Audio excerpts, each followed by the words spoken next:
Guys, आज हम second part start करते हैं अपनी वीडियो का। फर्स्ट पार्ट मैंने पहले ही डाउनलोड कर दिया है, मेरी प्लेलिस्ट में जाके आप देख सकते हो। चलो विदाउट वेस्टिंग टाइम स्टार्ट करते हैं। Rapidly acting erythrocytes schizontocides against all the species of plasmodia. Rapidly जो एक्टिंग होती है इरिथ्रोसाइट सिंजोसाइट्स की, किसके against? All the species of plasmodia. Drugs of choice for treating acquired attacks caused by the sensitive strains of Plasmodium vivax and और Plasmodium falciparum। जो drugs हम choose करते हैं किसके लिए? ट्रीट करने के लिए। किसके अगेंस्ट? Plasmodium vivax और falciparum के अगेंस्ट। ठीक है। Control most clinical attack in 1 to 2 days with the disappearance of parasite from peripheral blood in 1 to 3 days। Control करते हैं क्लिनिकल अटैक को 1 से 2 दिन में, और साथ में ये क्या पैरासाइट डिसअपेरेंस हो जाते हैं ब्लड से 1 से 3 दिन के बीच में। No effect on exo erythrocytic phase, और कुछ भी इफेक्ट नहीं होता एक्सो इरिथ्रोसाइटिक फेज पर। Neither prevent primary infection nor replace in Plasmodium vivax and Plasmodium obvious। ये प्रिवेंट नहीं करता प्राइमरी इन्फेक्शंस के लिए, और ना ही रिप्लेस करता है प्लाज्मोडियम वाइवैक्स और प्लाज्मोडियम ओवियस के लिए। ठीक है। अब पढ़ते हैं कि मैकेनिज्म ऑफ एक्शन आखिर होता क्या है, क्लोरोक्विनिन कैसे वर्क करता है प्लाज्मोडियम को प्लाज्मोडियम से प्रिवेंट करने के लिए। ठीक है। तो chloroquinine inhibit the parasitic enzymes heme polymerase that convert heme to hemozoin. ठीक है। ये क्या कन्वर्ट करता है? हीम प्रोटीन्स को हीमोजोइन में कन्वर्ट कर रहा है। ठीक है। Thereby it accumulation of a toxic heme within a parasite which kill the parasite. ठीक है। क्या बोला मैंने? इसमें क्या लिखा हुआ है कि ये एक्यूमुलेट करेगा टॉक्सिक हीम के लिए, जो कि क्या होता है? पैरासाइट को किल करने का काम करता है। ठीक है। It diffuse into through the cell's membrane and into the cell organelles like endosomes, lysosomes, Golgi vesicles and raise the pH of the surrounding। ये क्या है? डिफ्यूज़ हो जाता है, मिक्स हो जाता है किसके साथ में? सेल मेम्ब्रेन के साथ में और सेल ऑर्गेनेल्स के साथ में, जैसे एंडोजोम्स होते हैं, लाइजोसोम, गोल्गी वेसिकल्स, और पीएच भी इंक्रीज हो जाता है इनके सराउंडिंग्स का। ठीक है। अब बात कर लेते हैं थोड़ी सी और पॉइंट्स की, जैसे this prevent the virus to utilise their activity for fusion and entry into the cells. ये क्या करता है? प्रिवेंट करता है वायरस से और यूटिलाइज करता है activity for the fusion and entry into the cells. Synthesis of chloroquinine की बात करी जाए तो फर्स्टली जो सिंथेसिस है 4 to 7 डाइक्लोरोक्विनोलिन बनाते हैं हम। ठीक है। इसको क्या बोलते हैं हम? इसको हम मेटा क्लोरोएनिलीन बोलते हैं। मेटा क्लोरोएनिलीन क्यों बोल रहे हैं? क्योंकि मेटा पर क्लोरीन लगा हुआ है। ठीक है। और ये NH2 प्लस बेंजीन को हम क्या बोलते हैं? एनिलीन बोलते हैं। ठीक है।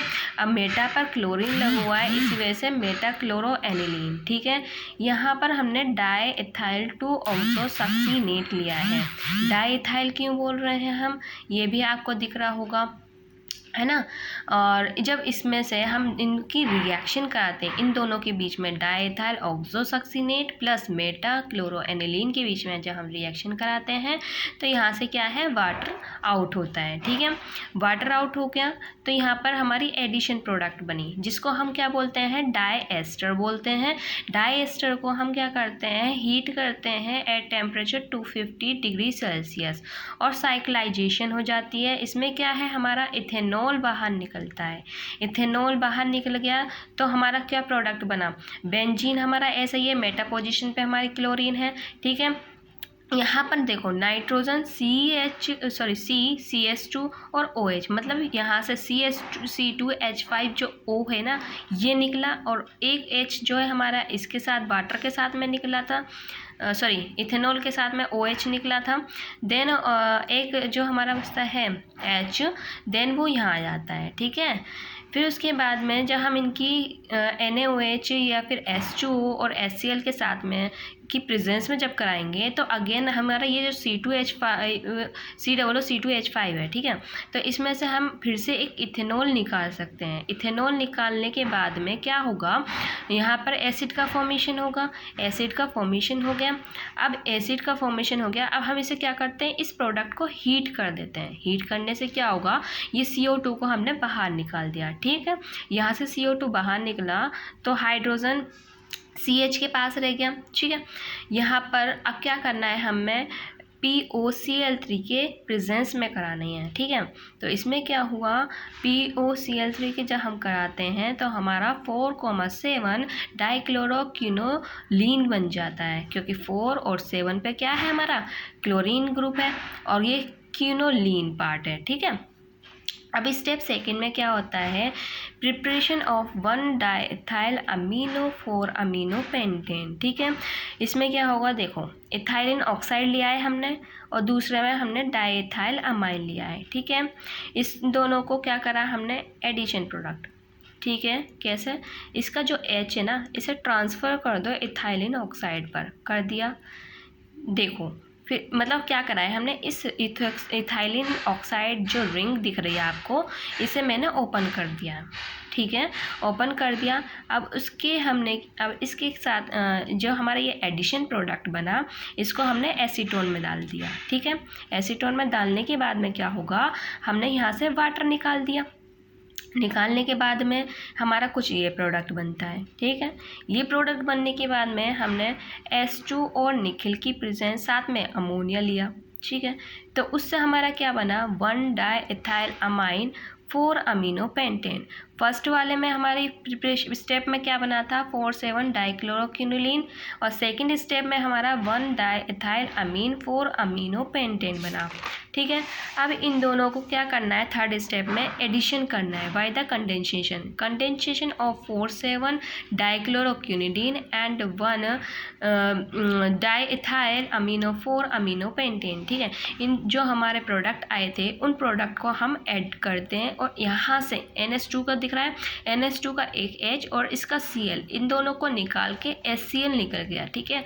HCl जब निकलता है तो ये हमारा प्रोडक्ट बनता है जिसे हम क्या बोलते हैं, क्लोरोक्विनीन। या तो हम इसकी IUPAC नेम की बात करें तो देखो 7 क्लोरोक्विनोलीन 4 एल है ना, N डाइएथाइल पेंटेन 1,4 डाइअमीन। या आपको स्ट्रक्चर में दिख रहा होगा कैसे कैसे मैंने लिया है, ठीक है।